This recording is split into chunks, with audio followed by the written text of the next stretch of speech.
پیغمبر علیہ السلام فرماتے ہیں بنی الاسلام علی خمس، شہادت ان لا الہ الا اللہ، اسلام کی بنیاد 5 چیزوں پر ہے۔ سب سے پہلی چیز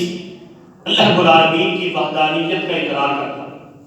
کہ رب کے علاوہ کوئی نہیں، عبادت کے لائق وہی، سجدے کے لائق وہی، رکوع کے لائق وہی، عاجزی اور انکساری کے لائق وہی، ہر قسم کی عبادت کے نظر و نیاز کے لائق وہی،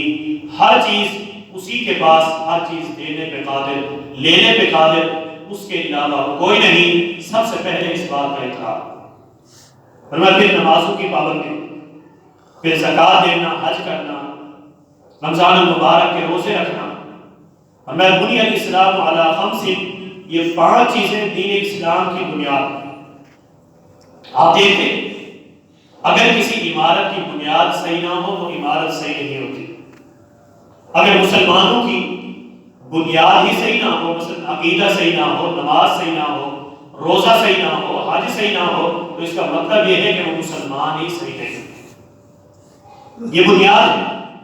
اور یہ ایسی عظیم بنیاد ہے۔ پیغمبر علیہ السلام کے حدیث ہے صحیح بخاری کے اندر، نبی علیہ السلام فرماتے ہیں صحابی رسول موجود ہیں، کہا میں اللہ کے نبی صلی اللہ علیہ وسلم کے ساتھ موجود تھا، اتنے میں ایک شخص حاضر ہوئے، اہل نجد سے وہ شخص آنے والا ہے، پہنچے، گھنگرالے بال ہیں، وہ بات کرنا چاہتا ہے۔ صحابی کہتے ہیں ہم اس کی آواز تو سن رہے تھے لیکن اس کی آواز سمجھ میں نہیں آ رہی تھی۔ وہ قریب پہنچا اور اللہ کے نبی صلی اللہ علیہ وسلم سے سوال کیا، نبی علیہ السلام سے پوچھا۔ پیغمبر علیہ السلام نے فرمایا دن اور رات میں اللہ رب العالمین نے آپ پر 5 نمازیں فرض کی۔ رب کی وحدانیت کا اقرار کرنا، روزہ بھی فرض ہے۔ میرے نبی نے فرمایا کہ اس کے علاوہ نفلی ہے، نفلی نماز ہے، نفلی روزہ ہے، نفلی زکوٰۃ ہے۔ پھر اس نے جاتے جاتے ایک جملہ کہا واللہ لا ازید علی ھذا ولا انقص منہ شیئا، اس رب کی قسم جس کے ہاتھ میں میری جان ہے، نہ میں اس میں کمی کروں گا نہ میں اس میں زیادتی کروں گا۔ پیغمبر علیہ السلام نے فرمایا قد افلح ان صدق، اگر اس شخص نے سچ کہا تو یہ شخص کامیاب ہو گیا، کامیاب ہو گیا۔ اسی طرح سے بخاری کی ایک اور حدیث ہے، پیغمبر علیہ السلام کی خدمت میں ایک اور شخص حاضر ہو، آ کر کہا اللہ کے نبی صلی اللہ علیہ وسلم دلنی علی عمل اذا عملته دخلت الجنہ، مجھے آپ کو ایسا عمل بتائیں کہ جس کے کرنے کی وجہ سے میں جنت میں پہنچ جاؤں۔ نبی علیہ السلام نے جواب دیا، فرمایا تعبد اللہ ولا تشرکوا به شیئا، اکیلے اللہ کی عبادت کرنا، اس کے ساتھ کسی کو شریک نہ کرنا، وتقیم الصلاۃ المکتوبہ وتؤدی الزکاۃ المفروضہ وتصوم رمضان، نماز کو قائم کرنا، رب کے علاوہ کسی کے ساتھ کسی کی عبادت نہ کرنا، رب کے ساتھ کسی کو شریک نہ کرنا، رمضان المبارک کے روزے رکھنا۔ اگر اللہ رب العالمین نے مال دیا ہے تو ہر سال باقاعدگی سے اس مال کی زکوٰۃ نکالو۔ جب وہ شخص جانے لگا، پیغمبر علیہ السلام نے فرمایا کہ من سرہ ان ینظر الی رجل من اہل الجنۃ فلینظر الی ھذا، ساتھیو تم میں سے اگر کسی شخص نے کسی جنتی کو دیکھنا ہے تو اس شخص کو دیکھو۔ اس نے جاتے جاتے ایک جملہ کہا، اس نے کہا واللہ لا ازید علی ھذا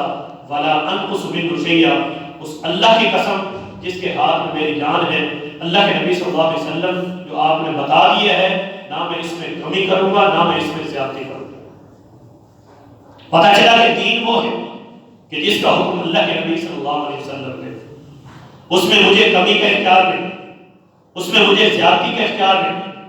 میں زبر کو زیر نہیں کر سکتا، میں زیر کو پیش نہیں کر سکتا، میں شر کو مد نہیں کر سکتا۔ جو نقطہ جہاں لگا ہے میں اس نقطے کو وہاں سے مٹا نہیں سکتا، جو نقطہ جہاں نہیں لگا میں کوئی ایک نقطہ وہاں لگا نہیں سکتا۔ پھر میرے نبی نے فرمایا ساتھیو تم میں سے اگر کسی شخص نے کسی جنتی کو دیکھنا ہے تو اس کو دیکھو۔ ایسا عظیم عمل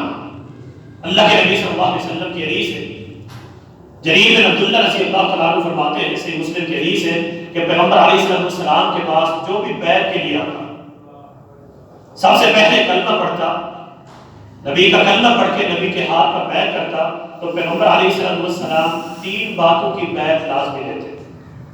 فرمایا کہ میں نے اللہ کے نبی صلی اللہ علیہ وسلم کے ہاتھ پر بیعت کی، فرمایا بایعت رسول اللہ صلی اللہ علیہ وسلم، میں نے اللہ کے نبی صلی اللہ علیہ وسلم کے ہاتھ پر بیعت کی، میرے نبی نے مجھ سے وعدہ لیا کہ جریر یاد رکھنا کبھی نماز نہ چھوڑ، وَالْمُسْلِمِ لِكُلِّ مُسْلِمٍ، ہر مسلمان کے ساتھ خیر خواہی کر۔ اس بات کا ہم وعدہ کرتے ہیں اور اللہ کے نبی صلی اللہ علیہ وسلم ہم سے وعدہ لیتے ہیں، اور اسی طرح سب سے پہلا عمل بھی یہی ہے،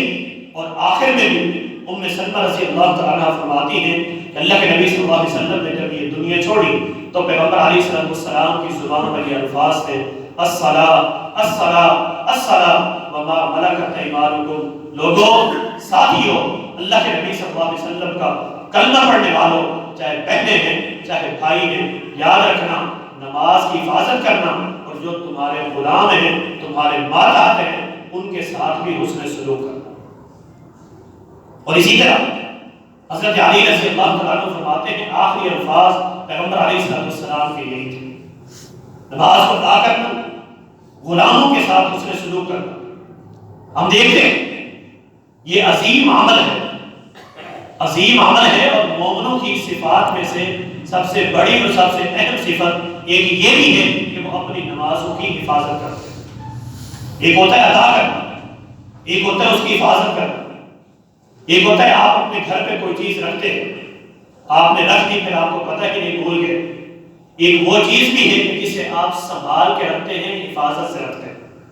آپ کو پتہ ہے کہ میری یہ چیز، میرے یہ کاغذات کہاں رکھے ہیں، میں نے کب رکھے تھے، یہ کتنے ہیں اور یہ کیسے ہیں، سارے کے سارے معاملات اس کا تعلق حفاظت سے ہے۔ تو میں وہ صرف قائم ہی نہیں کرتے، پڑھتے ہی نہیں، بلکہ ان نمازوں کی حفاظت کرتے ہیں، صبح کی ہو، دوپہر کی ہو، عصر کی ہو، شام کی ہو، مغرب ہو، فجر ہو، کوئی بھی نماز ہو، ان نمازوں کو یہ ہلکا سمجھ کر ضائع نہیں کرتے۔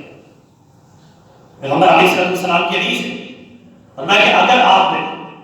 5 نمازوں کو ادا کیا، انہیں ہلکا نہیں سمجھا، ان کی حفاظت کی، پیغمبر علیہ السلام نے فرمایا اللہ رب العالمین پھر آپ کا انشاءاللہ ٹھکانہ جنت میں بنا دے۔ یہ رب کا وعدہ ہے، لیکن شرط یہ ہے کہ آپ اسے ادا کریں، آپ ان کی حفاظت کریں۔ اور اللہ کے نبی صلی اللہ علیہ وسلم کی حدیث ہے افضل ما یحاسب به العبد یوم القیامہ، سب سے پہلے جس چیز کا رب العالمین حساب لیں گے وہ نماز ہے۔ میرے نبی کی حدیث ہے اگر آپ نماز میں پھنس گئے، ہماری میری نماز صحیح، آپ کی نماز صحیح نہیں، پھر آگے کیا بنے گا؟ پھر آگے بھی مراحل مشکل ہو جائیں گے۔ یہ نفلی نماز جسے ہم سنت بھی کہتے ہیں، نوافل بھی کہتے ہیں، یہ فرض کے جو علاوہ ہے، ہمارے بعض بھائی انہیں نہیں پڑھتے۔ میرے نبی صلی اللہ علیہ وسلم کی حدیث ہے، پیغمبر علیہ السلام نے فرمایا جو فرائض میں کمی اور کوتاہی ہوگی وہ انہی نوافل سے ہی پوری کی جائے گی۔ اللہ رب العالمین ہم سب کو توفیق عطا فرمائے۔ فرمایا صفت یہ بھی ہے کہ وہ اپنی نمازوں کی حفاظت کرتے ہیں، نمازوں کو ضائع نہیں کرتے۔ اللہ کے نبی صلی اللہ علیہ وسلم نے معاذ بن جبل رضی اللہ تعالیٰ عنہ کو یمن کی طرف بھیجا، صحیح بخاری کی حدیث ہے، پیغمبر علیہ السلام نے فرمایا انک تأتی قوما من اہل کتاب، اے معاذ یاد رکھو تم اہل کتاب کی طرف جا رہے ہو، اہل کتاب کی طرف، فادعوہم الی شہادت ان لا الہ الا اللہ، سب سے پہلے انہیں اللہ رب العالمین کی توحید کی طرف، رب کی وحدانیت کی طرف بلا دو۔ پہلا درس عقیدے کا ہے، اگر وہ آپ کی اس بات کو تسلیم کر لیں تو میں پھر انہیں بتانا کہ رب العالمین نے آپ پر 5 نمازیں بھی فرض کی، پھر انہیں زکوٰۃ بتانا کہ اگر آپ نے مال دیا ہے تو زکوٰۃ بھی فرض ہے، روزہ بھی فرض ہے۔ سب سے پہلے فرمایا کہ اگر وہ توحید کو تسلیم کر لیں پھر اس کے بعد نماز کا درس لینا، زکوٰۃ انہی سے لینا اور انہی کے لوگوں میں ہی تقسیم کر دینا، اور یاد رکھنا مظلوم کی بد دعا سے بچنا۔